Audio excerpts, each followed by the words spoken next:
E aí pessoal, Vinícius aqui falando, tudo bem?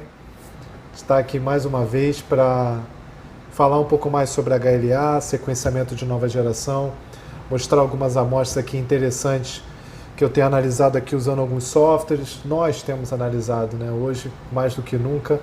Vou estar aqui com o Rafael, lá de Barretos. Tirou um tempinho lá, o cara não para, corre para lá e para cá, mas tirou um tempinho hoje para estar aqui comigo, conosco aqui, para a gente discutir um pouquinho sobre esse assunto, que é a análise de dados, né? Que é praticamente uma outra etapa, né? Quase uma bancada virtual, né?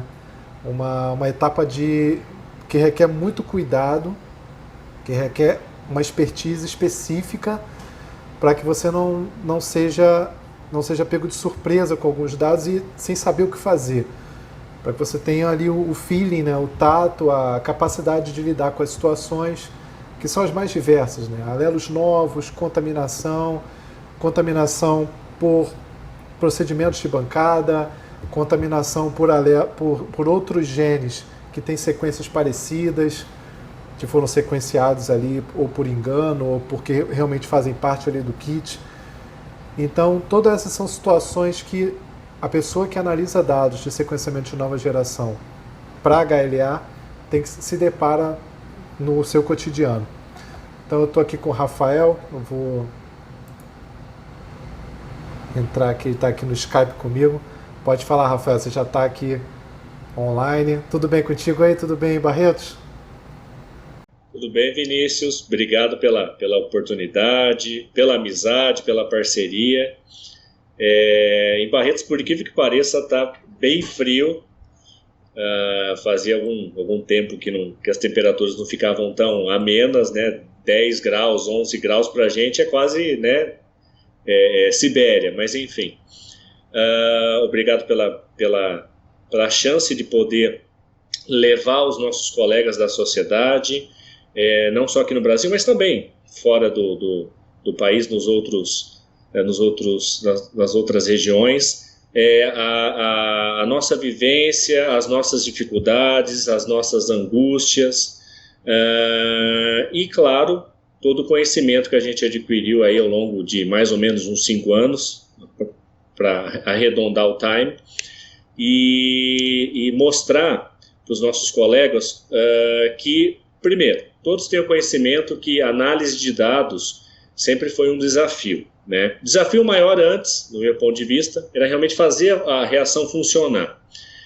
Não tirando o mérito da análise, mas agora com as ferramentas que nós temos e com a quantidade de informação que é gerada, no meu ponto de vista, a análise se torna um pouquinho mais, não digo importante, mas tem que ter a atenção de todo o processo. Os nossos colegas têm que ter uma atenção ligeiramente maior, digamos assim, para que a gente não possa estar resultando, né, num alelo, numa informação equivocada. Então, esse é o nosso primeiro vídeo oficial, digamos assim, mas o intuito realmente é passar um pouquinho para os nossos amigos um pouquinho das nossas experiências e aquilo que a gente acha ou entende que seja importante para que quem estiver iniciando, né, ou já tem um pouco de experiência, consiga ganhar um pouco a mais de visão nas dificuldades que nós temos com as ferramentas, com todas. Claro, dificuldades essas geradas, obviamente, pela metodologia ou, teoricamente, por algum problema técnico. Mas, basicamente, é isso que eu queria falar agora no começo. É uma honra. Obrigado mais uma vez e fique à vontade para conduzir essa nossa gravação. Não, o prazer é todo meu. E, na verdade, tudo isso aí começou lá aquele dia que a gente estava, né, no workshop lá em Curitiba, né? Que até foi a Biometrix que promoveu. A gente se conheceu ali, né? Falando sobre NGS, discutindo sobre o sequenciamento de nova geração. Você já bem adiantado no sequenciamento de nova geração aí em Barretos, né? Já estava trabalhando isso há um bom tempo. E eu fazendo o meu mestrado, né? Então, tentando entender um pouco mais da parte teórica, da análise de dados, da comparação ali de plataformas de sequenciamento de nova geração, que hoje já tem várias, né? Tem o Ion, tem os sequenciadores da Illumina, tem os sequenciadores da PacBio, os Nanopore, né? Os Mini Ions da vida lá, aquelas máquinas bem interessantes, né? E daquele momento para cá, que a gente começou a discutir mais a questão da análise de dados, né? Que da mesma maneira que você tem vários sequenciadores, você tem vários softwares. Hoje a gente tem aí o software da One Lambda, que é o TypeStream, tem o software da GenGX, que é o NGS Engine, tem o software da Omixon, que é o HLA Twin, tem os softwares lá da QLDX agora, que é o Assign, né? Não sei se me faltou a memória algum aqui, mas esses são os que eu tenho. E tem o software da Imucore, né, que é do Minha Fora. E aí quem olha de fora pensa, poxa, eu estou comprando o primer da empresa A, por que eu vou pegar e vou analisar esses dados usando outros softwares, né? Qual é o interesse, mera curiosidade, quais são as vantagens, né? A gente já viu aqui, você pode me ajudar, a gente já viu vantagens, por exemplo, na detecção de alelos novos, né? A gente, às vezes, um software ele dá que é um alelo novo, a gente vai olhar em outro descrito. Quer seja por alguma limitação do software, quer seja por questão de versões da biblioteca que aqueles softwares utilizam.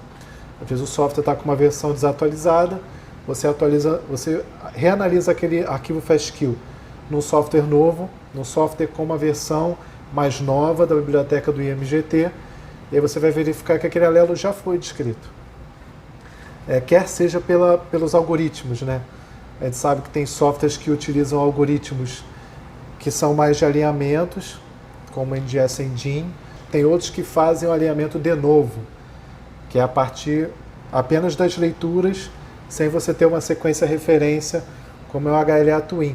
São os dois softwares que a gente utiliza mais, né?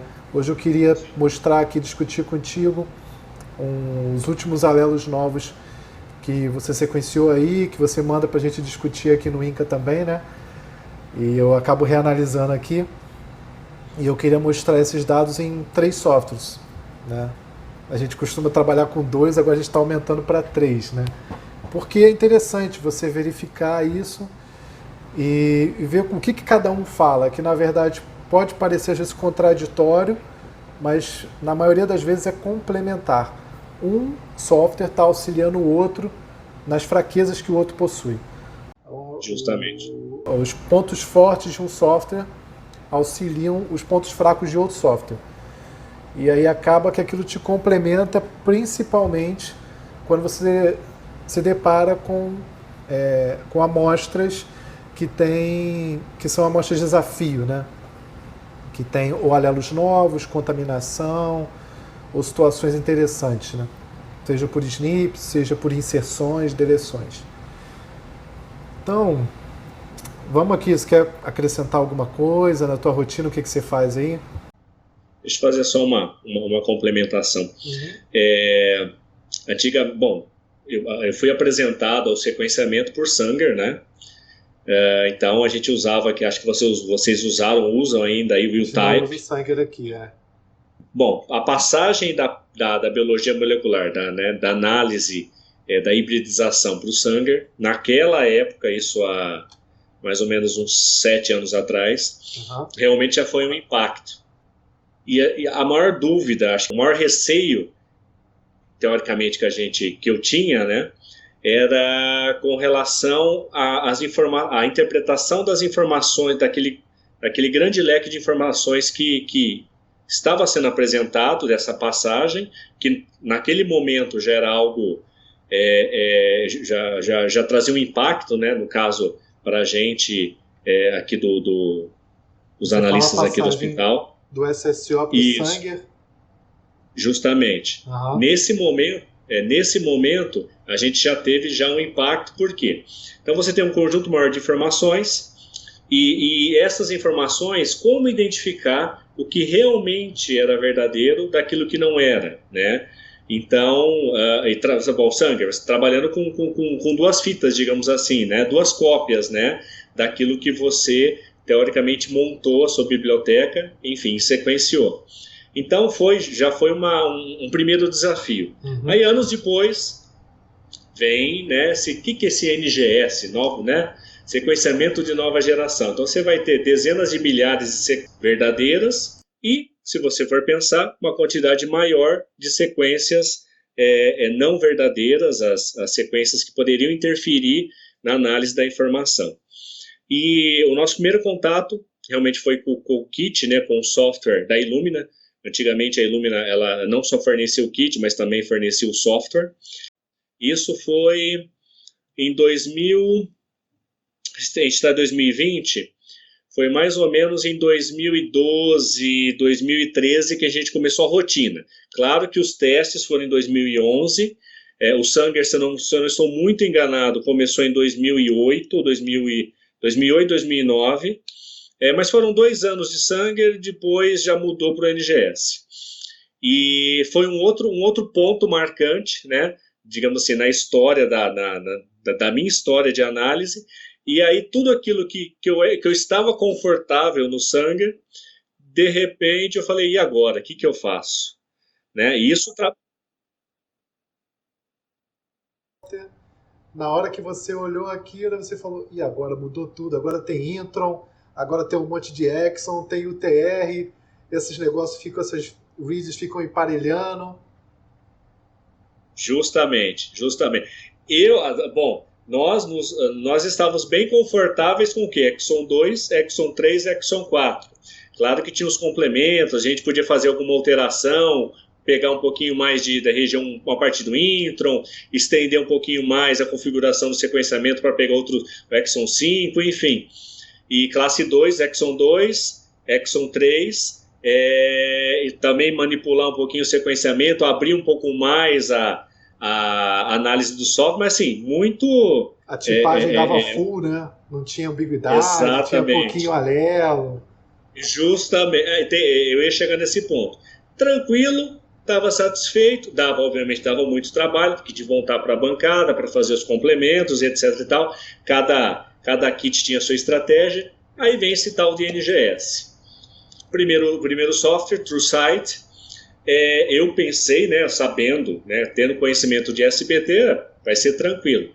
E justamente isso que você falou. A bancada não alterou muita coisa, né? Claro que exige um pouco mais de empenho braçal, de tempo, daquele primeiro momento da montagem da biblioteca. Hoje já está bem diferente. Hoje os protocolos são até menores que as primeiras técnicas de NGS da Illumina. E aquele monte de informação. O que é verdadeiro? O que não é? O que realmente é uma contaminação, tem que ser repetido? E essa é uma preocupação muito grande. Foi nessa época que eu te conheci, no congresso que você mencionou, e você também compartilhava, teoricamente, né, de uma ideia muito parecida, e tinha a mesma ansiedade, digamos assim, de entender e querer adquirir mais conhecimento, mais ou menos nessa linha de raciocínio. E a partir daquele ponto surgiram outras empresas, a gente foi adquirindo outros softwares também, e depois desse tempo todo, pensando lá de 2012, 2013, hoje 2020, eu digo que foram exatamente 5 anos do nada, esquece o que aconteceu, esquece todo o conhecimento que você tinha. A partir de então, desse marco do NGS para frente, como se não tivesse existido, teoricamente, o que a gente havia aprendido, e foi uma nova linha, uma nova forma de enxergar a análise. Por isso a preocupação, o motivo pelo qual eu converso contigo e com as pessoas da sociedade mais próximas, para alertar, conscientizar a respeito da análise. Por quê? Ferramenta excelente, quantidade de dados excelente, a gente tem que aproveitar o momento, né? E, claro, lembrando, dificuldades financeiras, que não só no Brasil, enfim, as dificuldades para poder ter a melhor metodologia, a melhor tecnologia. Então, mas fazer bem feito, né? E aproveitar o máximo. Não só fazer por fazer, é novo, vou liberar esse resultado, extrair o máximo daquilo que a gente tem. Eu tive a percepção, conversando com outros colegas, digamos assim, dos marcos temporais, né? Sorologia, biologia molecular, hibridização e o Sanger. Então, sim, parece que, assim, foi, talvez, não sei se eles tivessem naquele momento, né, essa visão que a gente está tendo agora, mas foi uma coisa mais natural, no sentido de mudou, ok, continua, mudou, ok, continua. Agora, qual que é a minha ideia? Nós temos que tomar muito cuidado com a quantidade de informação que a gente está manipulando. Não desmerecendo o que aconteceu, mas pensando que a chance de você gerar uma informação equivocada hoje é muito maior que antes. É apenas a minha opinião, claro, pode ser refutada, mas a minha preocupação, o meu intuito é esse, de apresentar aos nossos colegas um pouco daquilo que a gente entende que seja relevante para aqueles que estão começando e trocar experiências com aqueles que já trabalham um pouco com o NGS. Conhecimento, né? Conhecimento. Isso. A pessoa... Claro que a gente não sabe tudo, mas pelo menos você bater o olho e falar, aqui tem alguma coisa diferente do que eu estou acostumado a ver. E tentar verificar dentro do rol que você tem ali de coisas que você já viu, aquilo que mais se encaixa. E saber onde você pode procurar uma segunda opinião, basicamente. E aí é o que a gente tenta fazer, né? Buscando uma segunda, terceira opinião de outros softwares, né? E tentar conversar bastante com o suporte técnico das empresas. Eles estão sempre, pelo menos as oportunidades que a gente precisou fazer uso, né? Precisou entrar em contato, todos eles estavam muito prontos a atender e até gostam, né? Quando a gente envia essas amostras assim, bem difíceis, bem interessantes, gostam de discutir, né, esse dado. Vamos então mostrar aqui o que você acha de a gente já mostrar um alelo novo que a gente encontrou aqui? Por favor. Deixa eu trocar aqui a tela. Perfeitamente. É o Engine que você está, né? É isso aí. É um software que a gente costuma utilizar mais, né? Não sei você aí, mas eu quando analiso, eu tento logo olhar ele de cara, porque ele tem, né, uma interface bem intuitiva, né? Justamente. E aqui a gente tem uma amostra aí que eu acho que é um DVMO, né, que você fez, um doador voluntário de medula óssea. Sim, é do banco de medula. E logo quando a gente olha assim, a primeira impressão que você tem é que está tudo ok, porque todas as métricas de qualidade, nenhuma delas está marcada com nenhuma coloração. Geralmente elas ficam amarelas ou vermelhas. Então aqui a gente tem um rol de métricas de qualidade. Eu não vou entrar agora aqui no detalhe, né? A gente pode fazer isso num outro vídeo para tentar explicar. Mas o que ele já marca aqui em vermelho é esse provável alelo novo, que é esse A0211-0101 ou o A23, por enquanto não dá para ver aqui. Inclusive é interessante que eu sou a A0211. Esse é um dos meus alelos, esse é A0211. Enfim, um dos produtos que eu gosto de olhar logo aqui é esse Base Variation Plots, que ele já te dá uma ideia aqui nessa região vermelha aqui de baixo, onde está o nível do ruído, que está bem abaixo de 10%. Eu não posso tirar o mouse aqui para mostrar, mas logo acima onde tem os vermelhos e azuis, as heterozigoses, e mais acima as homozigoses. Então, esse é o dado que a gente gosta de ver, né? Deve ser, quando você olha isso aqui, deve ficar feliz, né, Rafael? Toda a corrida. Justamente. Assim... Deixa eu só fazer um complemento. Pode falar. A minha...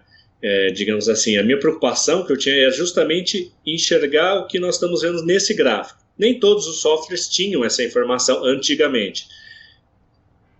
Basicamente, você consegue ver aquilo que foi aproveitado, que é aquela linha lá em cima que você falou perto do 100%, são as heterozigoses, e onde não tem aqui são as posições homozigotas, quer dizer, que apresentam o mesmo nucleotídeo. Daquilo que está muito ali próximo de 1%, que é o lixo, né, o noise, enfim, aquelas informações que foram carregadas Por N motivos, que é normal, é comum, né, Tem dessa erro de técnica. sequenciamento, né? Enfim, faz parte, mesmo o sequenciador da Illumina tem erro.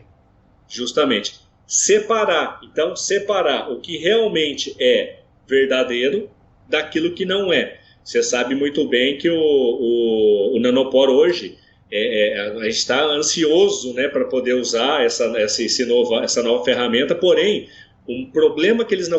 mas é bioinformática. Digamos, o problema, a dificuldade que eles estão tendo é de separar justamente isso. Aquilo que é a sequência daquilo que não é a sequência. E essa ferramenta, quando eu comecei a utilizá-la, me deixou muito confortável para entender e identificar justamente isso que você vai apresentar com esse alelo. Mas é isso que eu queria falar nesse ponto. Beleza. Ele dá uma visão bem geral, né? Então aqui a gente tem a tipagem, né? Mas tem algumas ambiguidades, exceto para esse, né? Todos aqui têm ambiguidade. Mas vamos direto ao alelo novo. Essa tela também aqui é muito boa.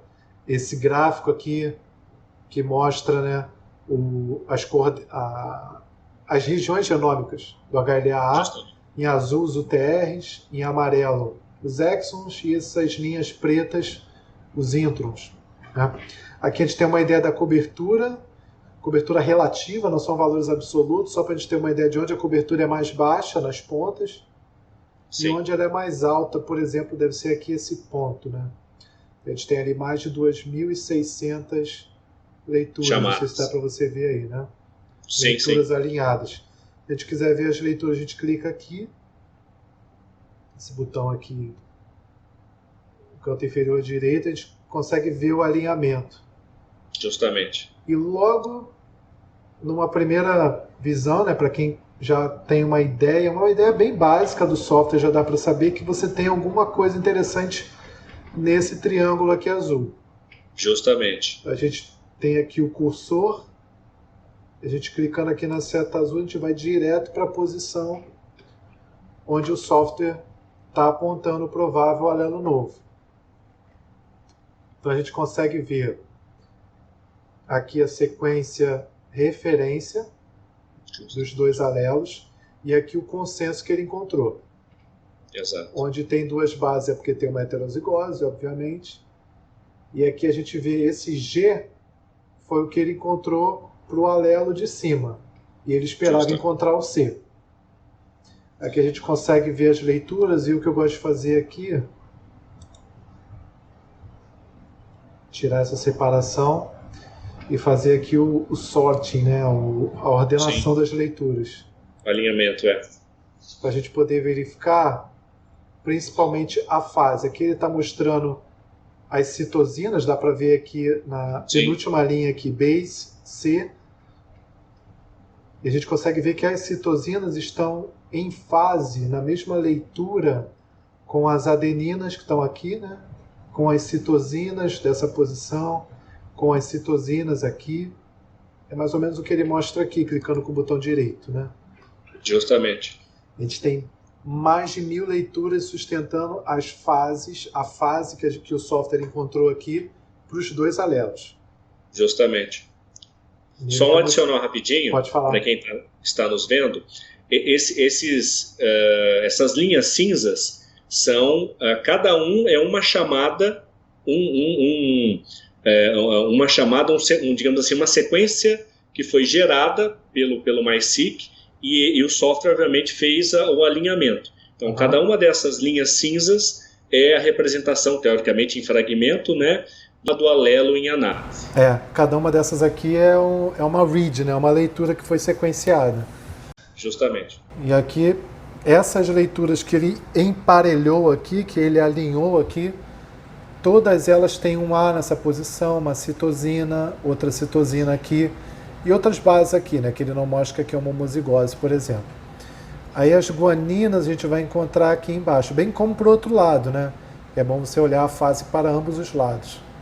Como a linha aqui está nessa cor vermelho vinho, né? Sim. A gente consegue ver que tanto está em fase para a esquerda quanto para a direita. E aqui a gente está no exon 1, 2, 3, no exon 4 aqui, ó. Nesse quadrado vermelho. só para uma explicação também. Depois você pode se aprofundar naquele quadrante que você mostrou a comparação de uma posição heterozigota para outra.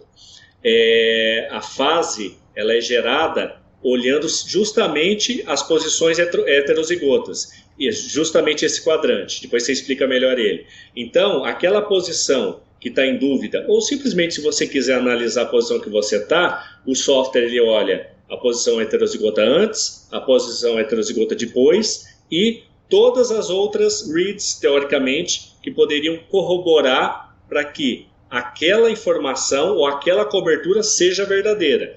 Igual você falou, nesse caso aí, nós temos nessa posição 1140 chamadas, reads, que comprovam que existe um C e um G. Então, o C e o G são as duas posições heterozigotas mais próximas, e tem 1140 sequências que me corroboram, não, isso daí é verdadeiro, foi amplificado, foi sequenciado. Só que eu queria fazer um gancho com o Sanger, que era só duas. Então a gente partiu de duas para 1140 sequências que nos ajudam a dizer, peraí, isso é verdadeiro. Só para voltar naquela ideia, nossa, eu tenho milhares de informações, o que eu faço com isso agora? Mas explica melhor para a gente então, isso daí. Sim, senhor, vamos explicar então. Aqui que você está falando da questão da cobertura, né? Isso. Por exemplo, que é a primeira coisa que a gente geralmente observa. Aqui nessa posição, onde a gente tem essa heterozigose, a gente esperava ter uma homozigose, como esses dois best match, né? Esses dois melhores genótipos que o software encontrou para esses dois consensos que ele montou, ele esperava encontrar uma homozigose. O que seria no sangue era um pico apenas. Então você teria, digamos, o pico azul, assumindo que o azul fosse a citosina. Só que quando isso seria o que você encontraria se não tivesse um alelo novo. Lá no sangue você encontraria dois picos. A citosina, o azul, e o preto, a guanina, que é a sua base nova. Só que lá no sangue você só teria, do ponto de vista estatístico, duas leituras, né? Duas medições, que é o sequenciamento forward e o reverse, né? Exato. Nos dois sentidos. Então você tem os dois ali para que o software possa ler e dizer se tem um pico ou dois picos, é um homozigoto ou um heterozigoto. Então você saiu de duas leituras por posição, e nesse caso aqui, para mais de 2.300 leituras, que está ali em total, né? Em total. Justamente. Nessa posição, o software encontrou ele alinhou mais de 2.320 leituras, né? Nessa posição. E elas estão, óbvio, não estão só aqui, elas continuam para as laterais. Dessas 2.320 leituras, 1.182 continham uma citosina e 1.129 continham uma guanina. Praticamente equilibradas. Quase 50%, né? E a gente tem uma leitura com uma adenina e uma leitura com uma timina. Então, quanto maior a cobertura, mais segurança você tem de que esse dado é relevante, né? Mais você geralmente consegue distanciar o que é sinal, seja ele um sinal homozigoto ou heterozigoto, do ruído. Aqui a gente pode ver que é praticamente está 0% ali, né? A gente tem uma leitura com timina, uma leitura com uma adenina, que é o que se espera, né? Tem erro o sequenciamento, mesmo o sequenciamento pelos equipamentos da Illumina, eles apresentam erro, só que esse erro é muito baixo. Como você faz várias leituras, é um sequenciamento massivo e paralelo, você consegue separar bem o sinal do ruído, o que te traz uma confiabilidade maior na liberação desse resultado e principalmente na caracterização de alelos novos. Mas uma coisa que não tem no sangue e que a gente encontra aqui é o que a gente estava falando antes, que é a fase. No sangue você veria dois picos aqui, mas você não saberia se a citosina está em fase com a guanina, a citosina dessa posição está em fase com essa guanina, ou se a citosina estaria em fase com a adenina.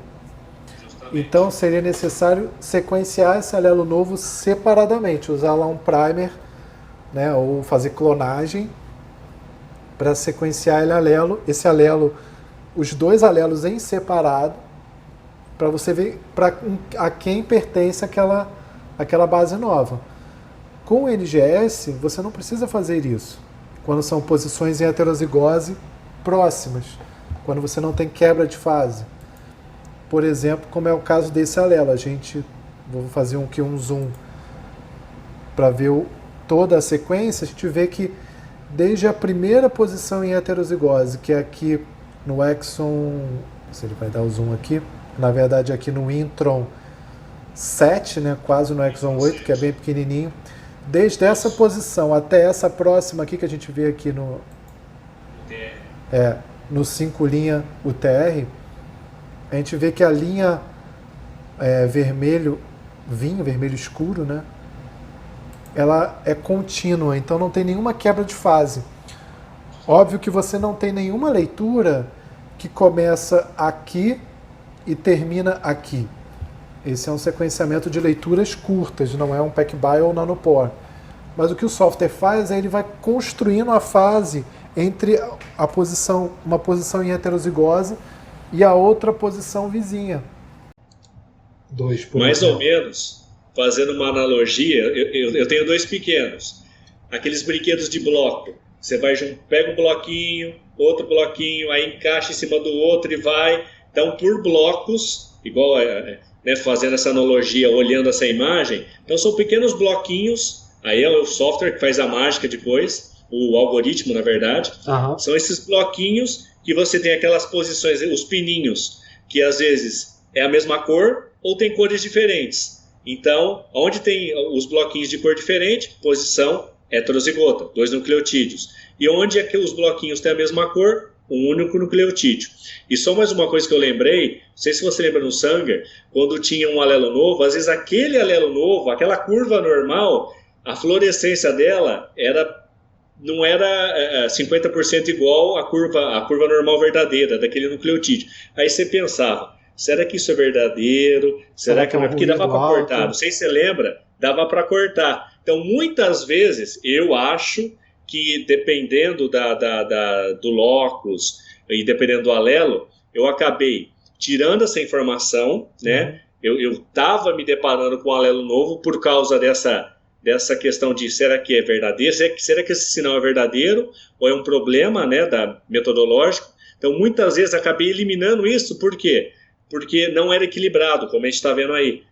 O sinal novo com o sinal que deveria estar lá mesmo, ele tinha uma diferença, né? Tinha um distanciamento que a gente ficava em dúvida. É isso. Aí dependendo de como foi feito, né, o sequenciamento, enfim, você poderia ter isso, e porque você só tem 2 medições, né? Aqui, conforme você vai aumentando a cobertura, né, que seria um alinhamento, essa cobertura vertical, né, porque a gente também fala de cobertura horizontal, ou seja, o alcance dos primers, quanto que ele cobre dos genes, mas conforme você aumenta o número de leituras, a cobertura aí vertical, você acaba reforçando mais o dado que é o que está lá no genoma e separando ele bem do ruído, que é o que a gente viu naquele Base Variation Plots, né, primeiro produto lá, aquela primeira figura que a gente pode ir lá verificar. Aqui a gente já tem até uma ideia da fase, né? Eu vou dar um sorting aqui para organizar as leituras. Até pelas cores dá para a gente ver, ó, que o azul está em fase com o vermelho, com esse outro azul, com esse preto, com esse vermelho, com esse azul. Isso tudo aqui na mesma leitura. Aqui é uma direção que o próprio software insere para poder a leitura, né, ser alinhada. Mas essa leitura vai até aqui, onde ela termina aqui nesse pequeno formato de seta, né? Sim. E aqui já tem outra leitura. É outro fragmento. Mas enquanto essa leitura acaba, a de baixo ela continua. E aí você acaba conseguindo montar aqueles blocos que você comentou, né, de Lego, né, que você vai montando e vai fazendo a fase. Então, para posições próximas, como essas aqui, você acaba tendo um número grande de leituras, não está mostrando aqui, mas aqui, por exemplo. Isso aí. Mas conforme vai aumentando, você vai tendo, aqui a gente tem metade, ó, 300 e 300, enquanto aqui a gente tem 700 leituras. Então, conforme vai aumentando a distância, o número de leituras que conseguem determinar aquela fase vai diminuindo, porque isso vem lá do preparo da biblioteca. Quando você seleciona muitos fragmentos curtos para você ter cobertura, né? E uma pequena quantidade de fragmentos maiores para você ter fase. E aí, esse balanço perfeito é que vai te ajudar a ter cobertura e fase, que é um grande desafio para os genes HLA de classe 2, que tem aqueles introns enormes, aquelas sequências repetitivas enormes, que são um desafio para o sequenciamento de leituras curtas. E, enfim, isso aí pode ser um tópico para um outro vídeo. Então, vamos voltar lá? Então, a gente está vendo aqui, então nós vimos que não tem como, de maneira nenhuma, você desprezar essa guanina aqui, porque ela está quase na mesma quantidade que as citosinas. E esse software ainda mostra ali a distribuição de leituras já em termos percentuais e relativos. E aqui a gente pode ver que mudou o aminoácido, né? Eu só não me lembro agora, porque aqui neste software ele não vai te dizer. Aqui a gente tem o códon. A gente está mudando a terceira base, mudando de citosina para guanina.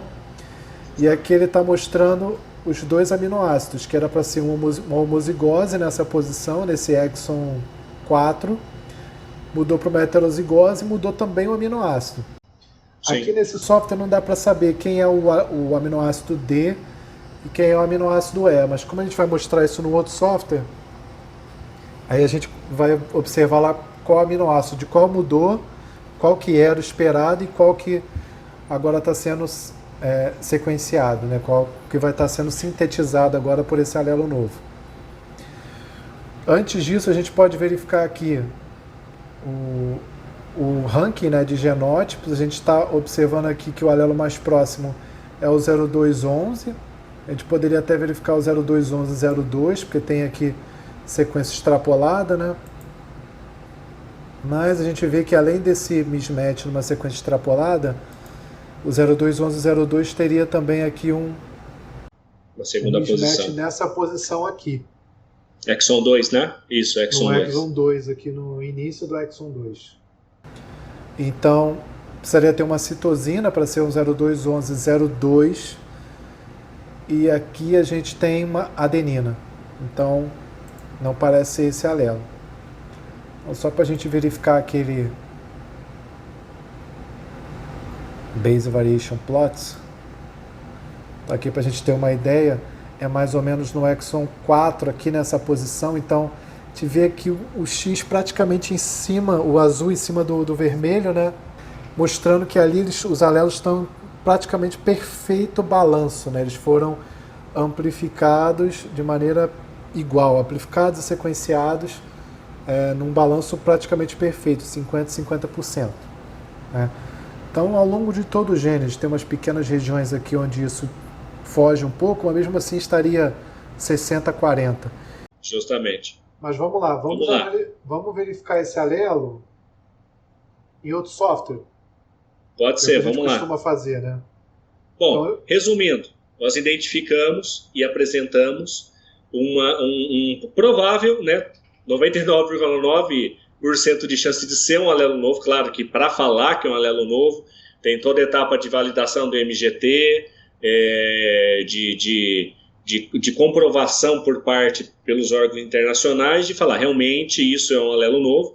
Tecnicamente a gente está apresentando como sendo, só que não pararia aí pelo nosso ponto de vista. Então, no dia a dia, na rotina, eu vi um alelo desse, o que eu faço? Eu tenho duas medidas no meu protocolo: pedir ajuda para alguém que tem expertise, no caso do Vinícius, ou Samuel mesmo, que eu tenho mais contato, e analisar no outro software, só para ver se não é um problema de algoritmo, do próprio software. Então eu estou pegando a mesma base de dados, eu não estou ressequenciando, só estou pegando a mesma base de dados, porque ela é de extrema qualidade, justamente, de extrema qualidade, não preciso ressequenciar, e vou analisar no outro software da nossa confiança, que foi um processo de validação, obviamente, que o Vinícius vai mostrar agora. Não precisa ressequenciar porque você vai encontrar a mesma coisa. O dado tá bonito, você não tem ruído. Espera-se que... Não, se você ressequenciar, você vai encontrar a mesma coisa. Se você analisar em outro software, você pode encontrar uma interpretação daquele dado, ou melhor, genótipo diferente. Mas se você ressequenciar, é que nem se fizesse um SSO, se o ruído está lá bem baixo, você não tem muito background, ou o sangue, os seus picos estão bonitos, você vai ressequenciar, você vai achar a mesma coisa.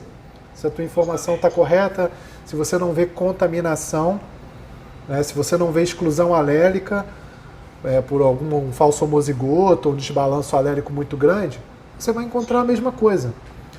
Então, concordo contigo.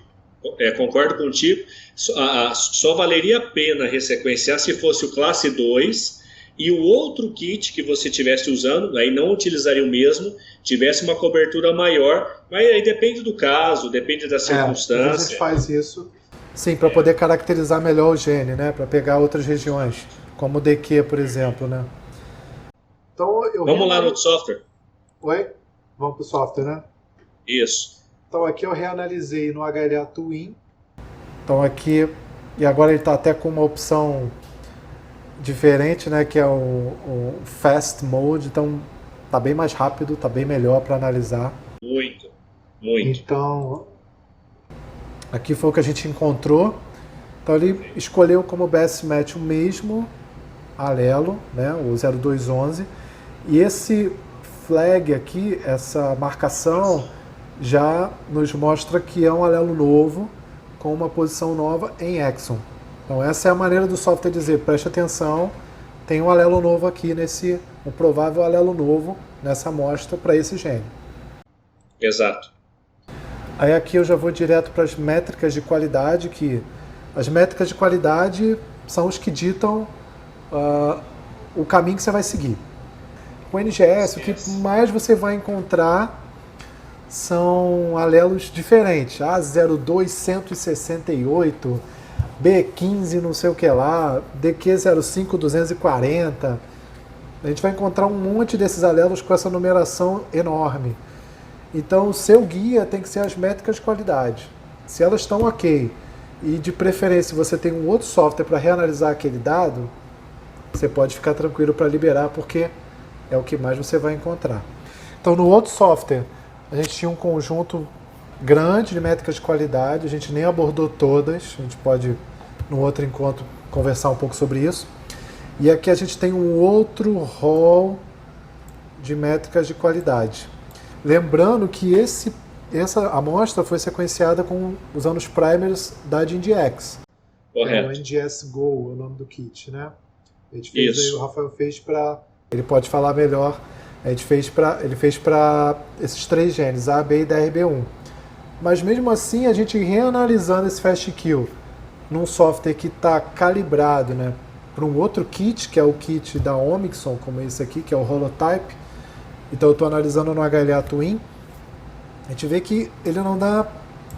Ele mostra ele praticamente se comporta como se fosse o kit do fabricante, o kit Holotype. Então a gente vê aqui as métricas de qualidade todas verdes.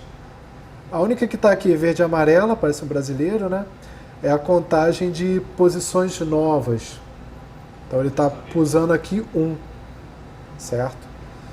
E aqui ele tem um outro rol enorme de métricas de qualidade que você também pode explorar. O desbalanço alélico, o tamanho do fragmento, qualidade das leituras. Então isso te permite somar os esforços, o que um software olha bem e apresenta de um jeito, e o que o outro software olha e apresenta de uma outra forma. Então aumenta o teu rol de ferramentas e te dá mais segurança para analisar principalmente esse tipo de amostra. Alelo novo, contaminação, alelos nulos. Então, eu vou aqui. Aqui ele está dando o genótipo. Você quer falar alguma coisa? Pode falar, Rafa. Levanta a mãozinha aí. Só um adendo. E você disse que o fast kill, né, teoricamente, de um outro fabricante, rodou perfeitamente nesse software que teoricamente estaria preparado por um outro kit, digamos assim, por um fast kill de outro kit. Sim. Nós esperamos que os softwares eles consigam interpretar da mesma forma. Por que a gente espera isso? Porque a base de dados principal, ou uma delas, é o IMGT. Então, teoricamente, a gente espera que as informações, claro, cada um faz uma análise diferente, né, é uma outra discussão, esse software ele é mais completo, o Twin, mas nós esperamos que o resultado final, hipoteticamente, seja o mesmo por causa da base. Claro, você tem outras formas que vão corroborar, repito, no caso do Twin, ele tem 2, 3, 4 camadas de verificações para chegar no resultado. Então, a ideia é essa, né? De que, teoricamente, os softwares liberem o mesmo resultado e a gente consiga, com 1, 2 ou 3 ferramentas, comprovar que aquela informação é verdadeira. Sim, com certeza.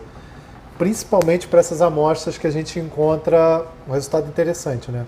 Aqui é um alelo novo, que quem já está trabalhando com NGS está acostumado a encontrar, que é uma troca de um nucleotídeo. Então, aqui a gente tem o melhor genótipo, né, que o software encontrou. A gente pode clicar aqui, ele vai dar outras possibilidades, tá vendo? Mas com mismatch em exon ou em intron, né? Para o alelo 1, ou melhor, para o primeiro alelo e para o segundo alelo. Mismatch em exon ou fora de exon, certo? Então, se fosse esse o best match, teria um mismatch numa região que não é em exon para o primeiro alelo, que é o A23, tá bom? Mas não foi isso que ele assinalou, então eu vou voltar aqui para filtrar. Esse é o best match. Deixa eu ver aqui. Aqui acho que ele já vai me mostrar onde que é a posição. Eu voltei, cliquei aqui em Show Novelties, né? Por favor, perdoe meu inglês, não é dos melhores. Mas aqui ele já está mostrando o alelo, é o alelo 1, né? No exon 4. Exon 4, o SNP. Na posição 40, né? Que aqui não é ele não está calculando essa posição com base no IMGT. Depois a gente vai mostrar como é que a gente visualiza isso. É uma troca de um único nucleotídeo, trocando da referência, que seria um C, uma citosina, para uma guanina. Perfeito. Aí daqui até agora está batendo informação. A gente vai olhar a posição para ver se é a mesma posição que o outro software encontrou, né? Então a gente clica aqui em pular, né? Em seguir para a posição onde está aquela novidade, né? Aquela mutação. Então aqui ele já foi direto, ele já travou aqui na posição, que é do exon 4, tá bom? Aqui ele mostra a coordenada que ele usa, né? Que ele começa a contagem, às vezes, de onde começa a primeira base que ele sequenciou, que ele encontrou sequência. E aqui a coordenada IMGT, 1610. Aí a gente pode ir lá no outro software. Vou aqui dar o zoom de novo. Vou botar aqui GDNA, ou posso só mostrar aqui, né? GDNA 1610. Vendo? Mesma posição. Certo? Aí ele mostra aqui as 3 coordenadas, GDNA, cDNA e qual é o códon. Códon 196C, porque é a terceira base. Então, se a gente for aqui, posição é GDNA, a posição genômica, perdão, com base na referência que o MGT dá é 1610. E aqui ele já está mostrando até o aminoácido para mim. E se eu clicar, ele faz o cálculo de um jeito diferente. Aqui está 220, né? O aminoácido 220. Eu acho que é porque ele começa a contar os aminoácidos a partir do exon 1, enquanto o outro começa a contagem das coordenadas pelo exon 2, o engine. mas a gente está vendo que é a mesma posição. E aqui ele já me mostra, tá?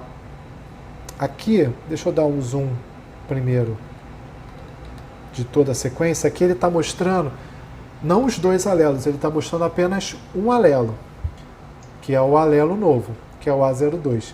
Porque esse software primeiro ele monta um consenso, fazendo um alinhamento de novo, que é isso que está aqui em cima. Isso, sem usar qualquer tipo de referência. Depois ele vai verificar qual é o alelo mais próximo que se encaixa no consenso que ele montou aqui. Eu vou aqui mostrar, Ctrl D. Aqui você está vendo o consenso. Vou aqui dar um zoom no Exxon 2, por exemplo. O consenso que ele encontrou é esse aqui. C, G, G, C, A, G, T, T. Tá? E aqui estão as leituras que ele está mostrando no formato de cobertura. Se a gente clicar aqui, a gente consegue ver o alinhamento delas. Isso. E se a gente descolapsar, né, ampliar, a gente consegue ver a leitura propriamente dita. Sim. No Exxon 2, a gente consegue ver as bases. Bom, aqui o no diferencial controle de Oi? É justamente isso. O diferencial deste software é que ele faz duas análises para chegar no mesmo resultado. Então, são duas formas diferentes de enxergar o meu conjunto de dados para se chegar, para que nós podemos, para que ele possa liberar o resultado com confiança. Então, no que diz respeito ao algoritmo, então são duas formas algorítmicas, digamos assim, de enxergar um mesmo alelo. Ele tem um algoritmo que é o que ele chama de consenso e o estatístico, né? Geralmente, quando as métricas de qualidade estão boas, como está aqui, ele nem roda o estatístico, né? E aqui o que ele fez, na verdade, foi rodar apenas o consenso e pegar as leituras e realinhar elas nesse melhor alelo que ele encontrou, que é o 0211, né? E todos os outros, se a gente mostrar aqui. Então aqui, no Exxon 4, ele está trocando, ele está mostrando, a gente clica aqui com a barra de espaço, você trava e aperta o F2, ou botão direito, para você ver as leituras, né? Para esse alelo, que é o 0211, ele conseguiu alinhar 132 leituras no consenso, que é o de cima, a track de cima, a faixa de cima, e 180 leituras na track de baixo, que é o realinhamento das leituras. Ele só encontrou guaninas aqui, para esse alelo, certo? Primeiro, isso. Então ele já mostra para mim que ele seria um ácido aspartico, ou uma asparagina, né?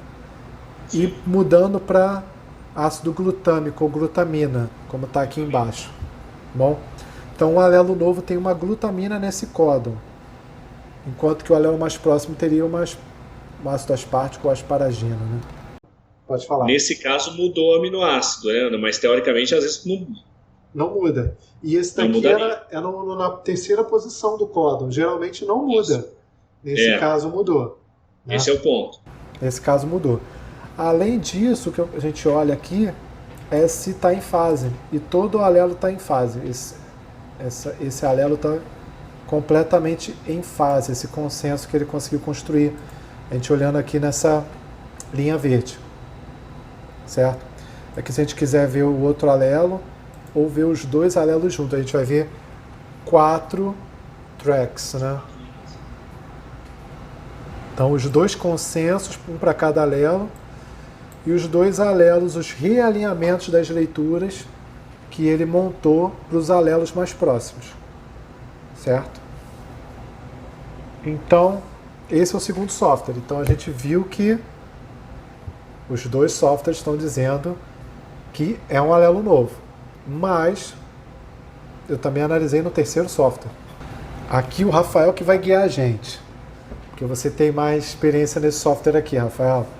Esse software é o software da CareDx para o kit de captura híbrida que eles estão lançando aí, enfim. Até fiz um post lá no LinkedIn. Então, lembrando, pessoal, tudo isso que a gente está fazendo, você precisa validar no teu laboratório. A gente está aqui fazendo esses experimentos, pega uma coisa de um kit e coloca no outro, é interessante, vai te dar uns insights, mas você tem que validar no seu laboratório e você deve seguir o software que é validado para o seu kit. Então, se você comprou o kit da empresa A, use o software da empresa A. Você pode fazer essa análise cruzada com outro software que você conhece para ter insights, para comprovar, para fazer um troubleshooting, né, para ver se você teve contaminação, ver o que esse outro software te diz com relação àquele dado.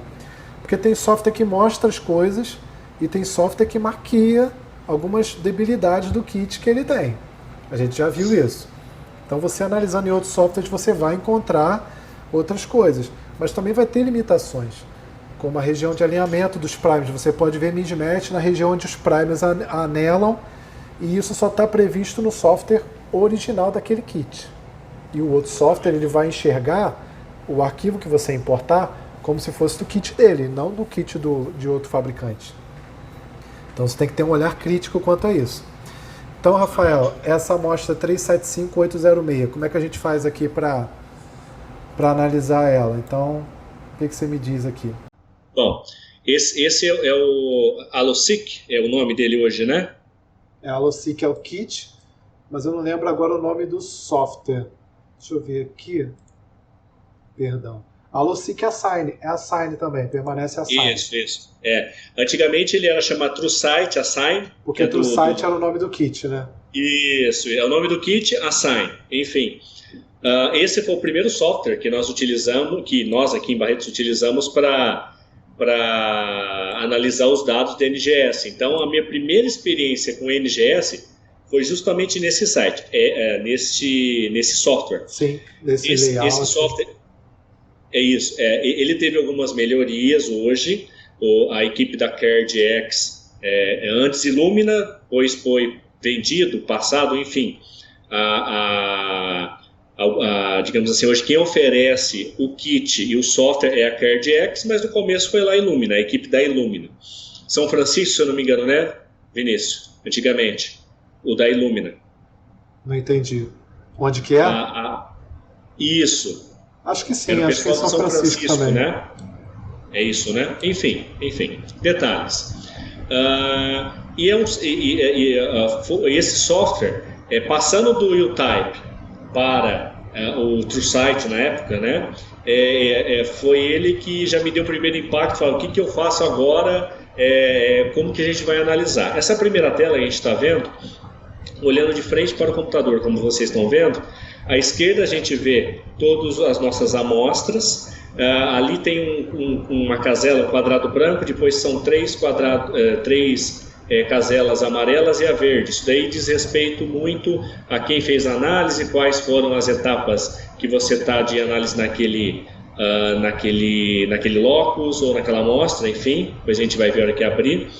Primeiramente, a gente tem informação básica, né, da cobertura que nós tivemos com relação aos loss analisados pelo kit. Então, a gente vê o A, o B, o C, o DP-alfa, DP-beta, DQ, DRB1, DRB3, aí no caso DRB345, dependendo da configuração DRB1, e o último, ele conseguiu pegar, né, MIC-A, MIC-B, é isso? O que acontece? É o que a gente conversou, é uma limitação. Esse software ele vai buscar leituras para esses genes, porque o kit cobre esses genes.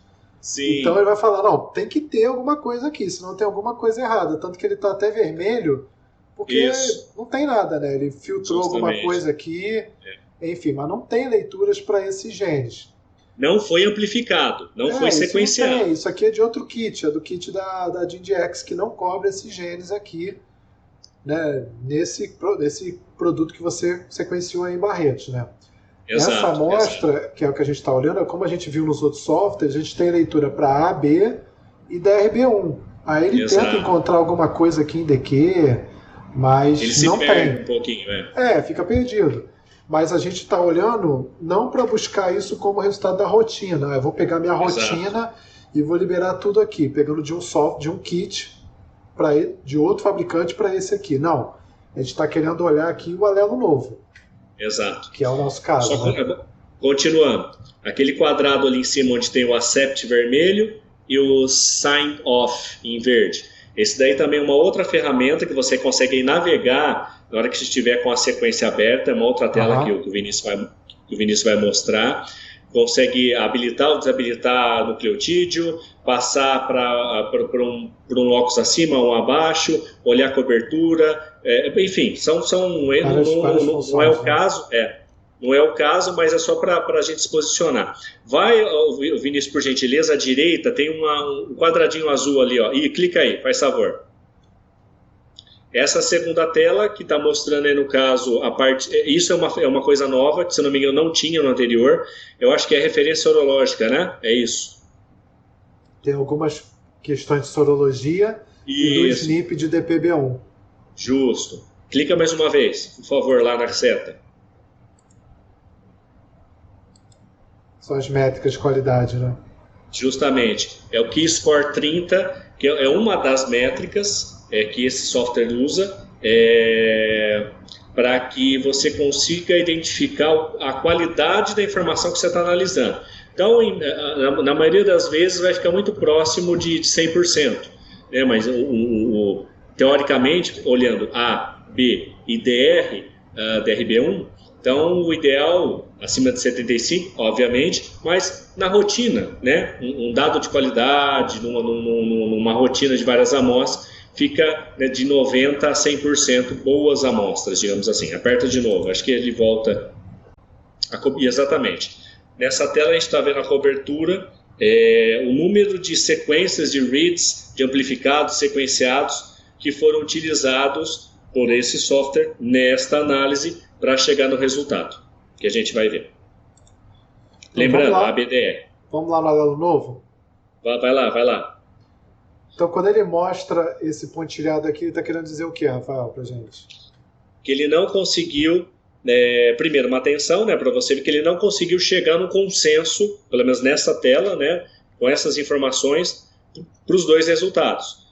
Na verdade, a gente vai ver que é um só, a gente já sabe que é um só, mas ele não conseguiu chegar no consenso, fechar um resultado perfect match, né, um resultado perfeito para os dados que ele filtrou do FastQL. Manda bala. Então, cliquei aqui.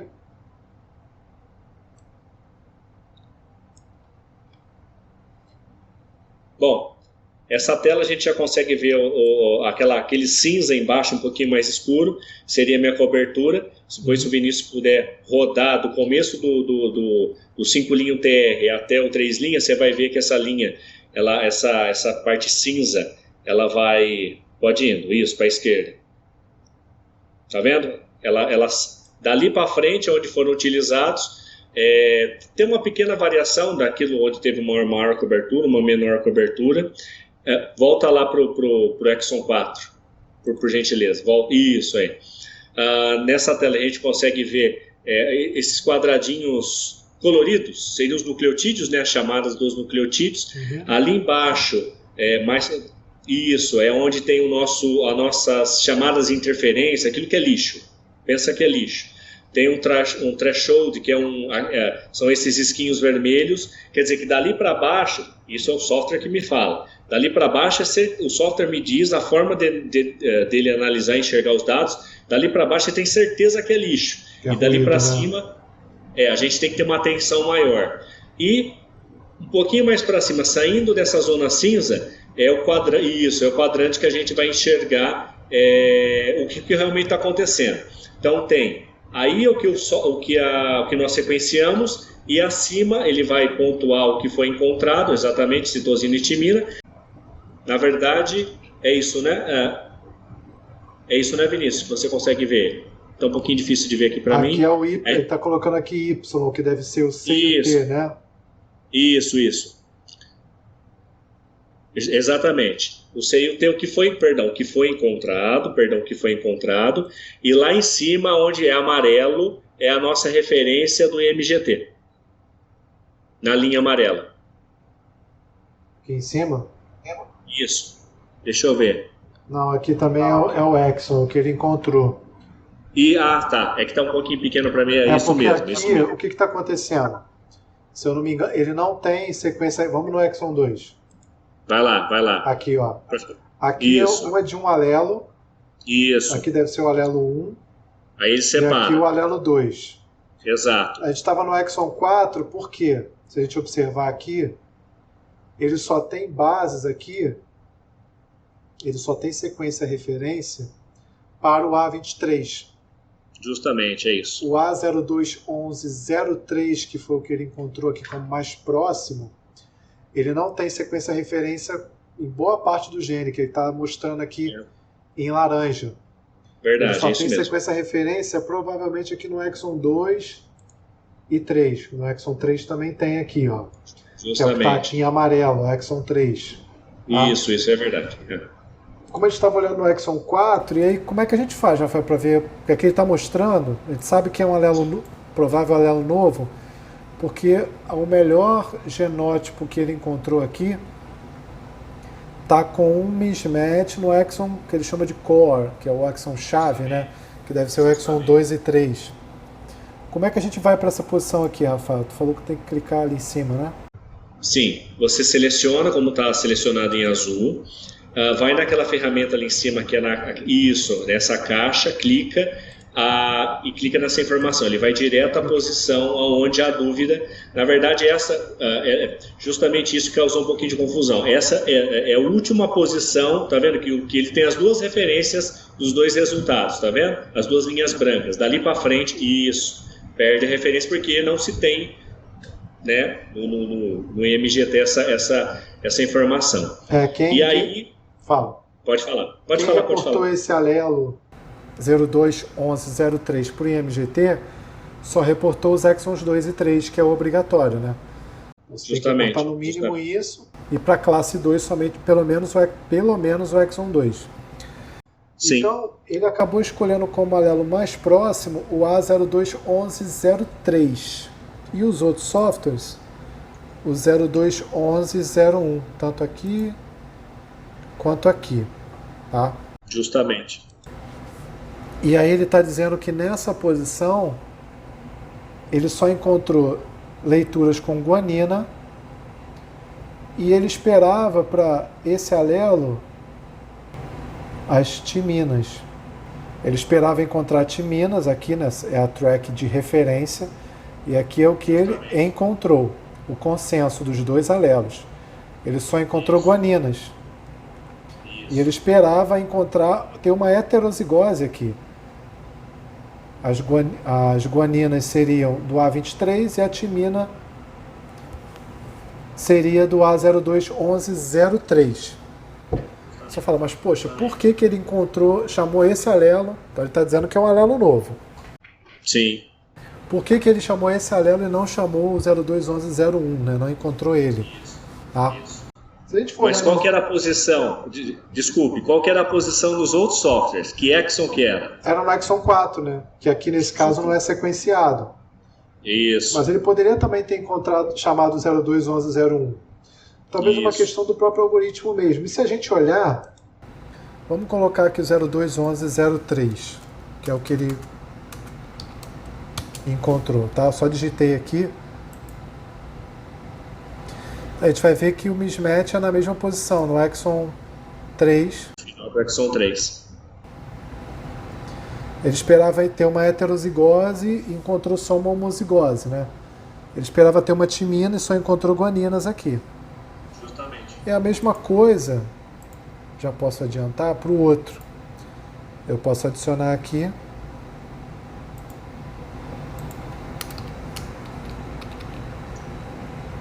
Posso digitar tudo ou só pesquisar. A gente vai ver que o 021101 tem apenas um mismatch, né? Deixa eu diminuir aqui a quantidade de informação.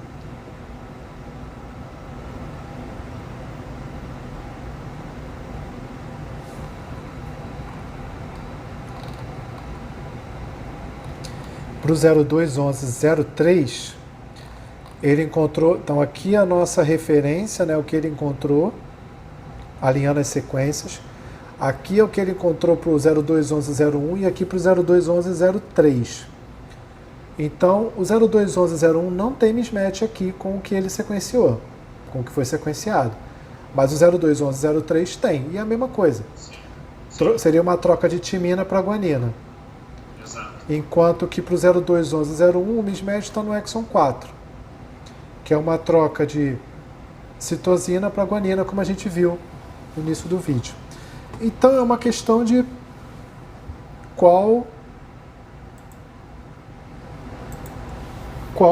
alelo você vai escolher como melhor genótipo, né? Porque ambos têm apenas contagem de um mismatch, sendo que o mismatch é no exon-chave e nos outros o mismatch é fora de exon-chave. Então pode ter ali uma programação no algoritmo para que na hora de escolher qual o melhor genótipo, você considere e coloque uma contagem, ou privilegie os alelos que têm um mismatch no exon-chave face aos outros. Não sei. Mas na prática não vai fazer diferença nenhuma. Esse exemplo, voltando um pouquinho que você falou, claro que a gente validou o engine, o twin, enfim, etc. Para mostrar que agora com este software, né, da CareDx, a gente vai passar pelo mesmo processo também. O mesmo alelo, provavelmente novo, em 3 softwares diferentes, 2, dependendo da forma com que ele enxerga, ele faz análise, bater a informação. No terceiro, a gente viu que ele sinaliza, que eles nos direcionam para uma região diferente, né? Aí é muito do que você falou, Vinícius. Tem que realmente ver, entender como que cada software está fazendo essa identificação, essa verificação. Que nesse caso, mas de uma forma, nesse caso não está errado, né? Ele só encontrou, ele só falou, os dois têm uma diferença. Um tem uma diferença nessa posição e o outro na outra. Quem você vai escolher? Tanto faz. Sim, justamente. Continua sendo um alelo novo. O que a gente não queria ver, ou que seria errado, é se num dos softwares mostrasse que não é um alelo novo, que tem um alelo já descrito sem nenhum mismatch.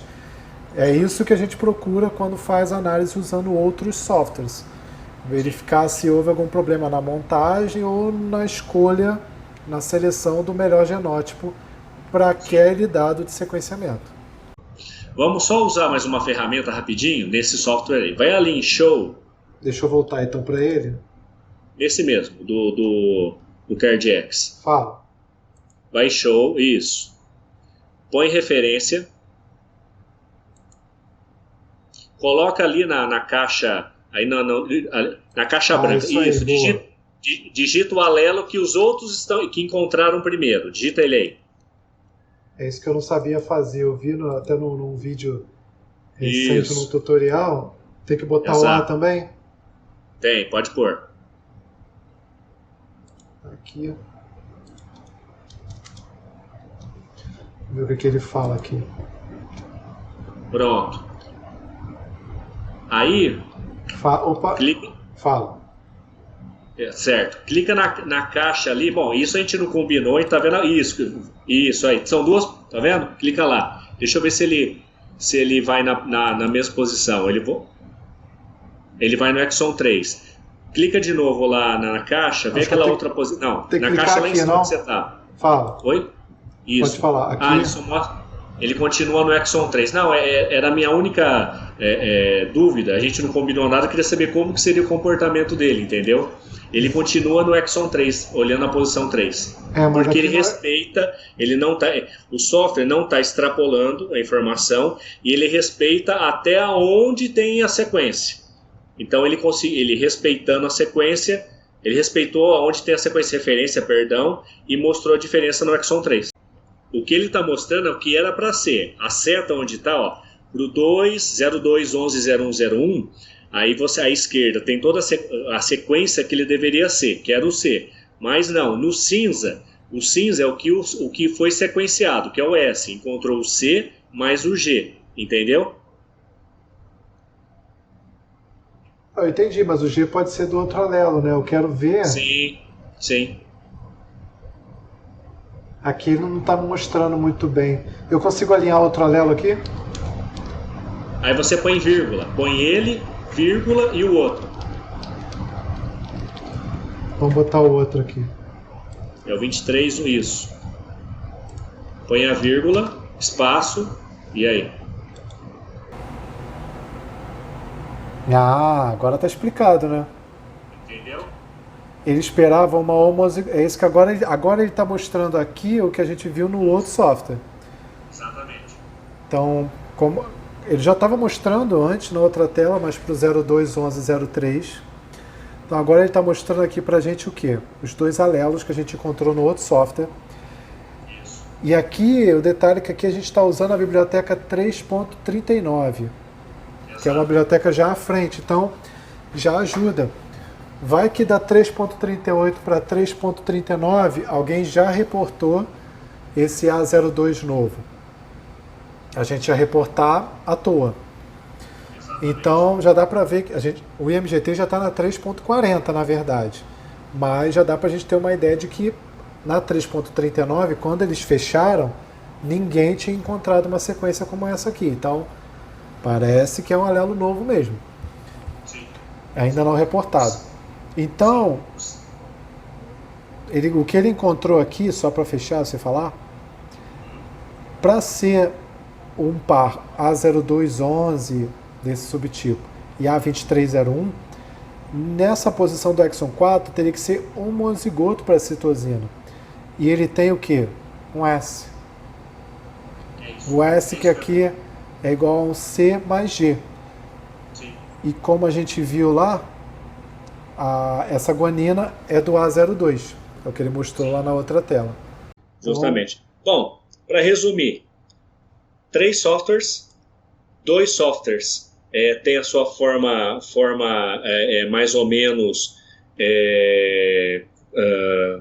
idêntica, né, digamos assim, no caso que bateu a mesma informação, a mesma diferença. Um terceiro software que também identificou a diferença numa outra região, mas nós mostramos essa diferença de 2 para esse da CardX de uma forma ou de outra, de formas que a gente viu diferentes. Eles mostraram que ali o 211, o A0211, ele é um provável alelo novo. Ponto. Então a gente mostrou a diferença de 2 para 1, mesmo assim, pensando, é a mesma base de dados, do mesmo kit. Então a gente conseguiu apresentar que tem que haver um cuidado para analisar essas situações. Resumindo, é um resumão que eu queria fazer. Não, com certeza. Obrigado aí, Rafael. É isso mesmo. E o trabalho que teve, é óbvio, você precisaria ter esses softwares para poder analisar, né? Mas não ia adiantar, como a gente conversou, resequenciar essa amostra. Concordo. A não ser que você fizesse isso por sangue para separar, mas mesmo se separasse, você ia ter uma limitação grande, você não ia sequenciar introns, só se você fosse lá naquela base, especificamente. Mas quem tem NGS, manter um sangue só para fazer essas coisas, não faz sentido. Então, aqui a ideia desse nosso vídeo foi mostrar, né, um alelo novo, feito, né, uma reação de sequenciamento, analisada em vários softwares, que dão aí para a gente um rol de possibilidades de análise. E aqui foi até um caso bem fácil, bem simples, né, que é apenas uma troca de base, mas a gente tem um caso, por exemplo, de um DQ, como eu estava conversando com o Rafael, que tem 2, 3 trocas de base, parece até uma troca de fragmento inteiro que deu a origem a esse DQ. E isso é o poder do NGS, né, do sequenciamento de nova geração. O poder de caracterizar esses genes praticamente por completos de classe 1 e você poder ter esse grande número de ferramentas e todas as ferramentas que esses softwares proporcionam, essas métricas de qualidade, a maneira que cada software observa esse dado, enfim, a maneira como ele ranqueia, escolhe como melhor genótipo. É um mundo todo novo, né? Você pode se dedicar só a isso, como eu gosto de fazer bastante, né? O Rafael também está aí junto comigo nessa empreitada. E o nosso colega lá, o Samuel, lá do Paraná, né? Lembrar aqui dele, com certeza, um abração aí pro Samuel. E é isso, pessoal. Isso que a gente queria compartilhar. Não sei se o Rafael quer acrescentar alguma coisa. A gente pretende gravar outros vídeos, trazer mais amostras interessantes para compartilhar com vocês. Bom, agradecer, Vinícius, a oportunidade. A gente vai melhorar na forma até de alinhar as ideias, melhorar um vídeo após o outro, tentando fazer uma apresentação que fique fácil para quem está, né, nos assistindo. E a ideia simplesmente, basicamente, é apresentar aos pouquinhos os softwares, as ferramentas, e colocar para a sociedade, né, os pontos, as dificuldades, as preocupações que nós temos com a análise de dados do NGS, utilizando o NGS. Não é só simplesmente aceitar. Talvez os nossos colegas possam pensar, aumenta o número de informações, aumenta a cobertura, o resultado fica muito mais fácil de ser gerado, simplesmente vou aceitar, não tenho que olhar nada. Não, como você disse, agora nós olhamos muito mais para métricas, para validação, porque a ferramenta nos permite, a metodologia nos permite. Sim. E posteriormente a gente olha para o resultado final, né? Claro que tudo tem a sua importância, mas são resultados mais com informações que corroboram a veracidade, né, final do produto, digamos assim. Mas obrigado mais uma vez. A ideia é essa, mostrar aquilo que é diferente. Claro, a gente também não pode botar o medo, né, dos nossos colegas. O que eu faço, né? Não vou utilizar NGS. Na maioria das vezes, né, 80% dos casos, as diferenças vão ocorrer em intron. Então, é algo que a gente facilmente consegue eliminar e liberar os resultados em exon. Claro, tem que ver as regiões de splice, mas na maioria dos casos, eu digo em 80%, vai ser haplótipos fáceis, né, alelos fáceis de serem aceitos, né? E tem situações ou outras de exon como essa, ou até mesmo se você for um pouquinho mais exigente, a gente já está mais exigente, e olhar também as diferenças em introns, as diferenças aquelas que realmente são diferenças verdadeiras, digamos assim, segundo o nosso ponto de vista. Mas fiquem tranquilos, é uma metodologia maravilhosa. As ferramentas que nós temos para a interpretação dos dados, elas nos colocam numa posição confortável de poder sair de situações como essa, né? Situações que geram dúvida e que tem que ser vistas, né, com um pouquinho mais de acurácia. Mas é isso. Obrigado, Vinícius, mais uma vez, e até a próxima, né? O próximo vídeo, a próxima apresentação. Sempre um prazer, Rafael. Obrigado pela colaboração, que é algo que até a gente sugere, né? Colaboração, quer dizer, você tem aí, tá rodando a técnica, eu por enquanto aqui ainda a gente ainda não está rodando, mas buscando a implementação da técnica, mas já adquirindo a expertise, né? Não atrapalha ninguém a aprender. Então eu fico aqui focado na análise, você aí também analisando, enfim, e implementando técnicas novas, testando kits novos, enfim. E a gente aprendendo junto, crescendo junto, né? Acho que isso é que é o mais interessante, a nossa colaboração. Um abraço aí para você, um abraço para todo mundo aí em Barretos, a Maristela, o Tony, o Jones e os outros colegas aí que te ajudam bastante. Um abraço para todo mundo. É sempre um prazer ter você aqui e volta mais vezes para a gente poder discutir, tá bom? Um abraço. Isso aí, pessoal. Esse foi o nosso vídeo aqui. Recebi hoje o Rafael. Agradecer vocês aí estarem assistindo, espero que tenham gostado, ficou bem longo, mas se vocês tiverem algum comentário, alguma dúvida, algo que a gente deixou passar, não dava para mostrar tudo, obviamente, mas aquilo que nós deixamos passar, que você gostaria que a gente se aprofundasse, explicasse melhor, deixa seu comentário aqui embaixo do vídeo. A gente está começando agora com esse projeto, com esse trabalho, e a gente pretende expandir, pretende aumentar, compartilhar tudo que a gente sabe, um pouquinho que a gente sabe, né, com a comunidade, para que todo mundo possa seguir nesse caminho aqui do sequenciamento de nova geração, que é um caminho sem volta. Não tem como mais você trabalhar com outras metodologias depois que o NGS chegou, né? Ele aumentou muito o número de ambiguidades, o número de possibilidades de alelos, nos permite conhecer outras regiões genômicas, além dos HLAs clássicos, agora os não clássicos também, além dos exons, os intros e os UTRs. E esse poder não pode ser deixado de lado, não pode ser ignorado, né? É uma metodologia que tem que ser implementada se você quer que seu laboratório continue aí contribuindo para a rotina de transplantes de medula, principalmente, mas por que não também de órgãos sólidos. Bom, é isso. Um abraço a você que está nos assistindo e até o nosso próximo vídeo.